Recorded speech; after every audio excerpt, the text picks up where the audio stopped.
اور یہ اللہ اور رسول کا ہی حکم ہے، یہ حکم ماننا ہی تیرے ایمان کی دلیل خاص ہے کہ تیرے گھر میں کون سی صرف اللہ کی موجود اظہار گواہی ہے، یہ تجھے تبھی علم ہوگا جب تو اللہ رسول کا حکم ماننے والا ہوگا۔ علم ہی تو تمہیں ہر مخلوق کے بارے میں معلومات دیتا ہے کہ کون کہاں رہتا ہے اور اس کی کیا خصلتیں ہیں، اس کی کیا سرکشی ہے، اس کی کیا نحوست ہے، وہ کیوں پیدا ہوا اور وہ کیوں پیدا کی گئی ہے۔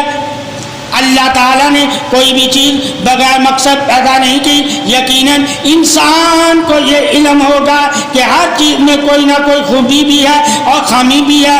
اب خوبی والے گھر اور خامی والے گھر کیا ہیں اور کیوں ہیں اور ان کی مثالیں کیوں دی گئی ہیں کہ کون سے گھر رحمت اور برکت والے ہیں اور کون سے گھر عذاب اور جہنم والے ہیں۔ گھر والوں کو علم ہونا چاہیے اور گھر والے ہی علم و ادب سے واقف ہونا چاہیے۔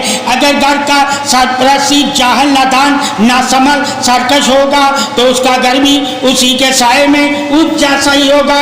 اے انسان، جن گھروں میں تو رہتا ہے اور جن گھروں میں تیرا آنا جانا ہے اور جن گھروں سے تیری دوستی ہے اور جن گھروں سے تیری دشمنی ہے، ان سب گھروں کو تجھے علم ہونا چاہیے، ان سب گھروں کا تجھے علم ہونا چاہیے کہ کون سا گھر کن خوبیوں کا حامل ہے اور کون سا گھر کن حسنوں سے ابتر ہوا ہے۔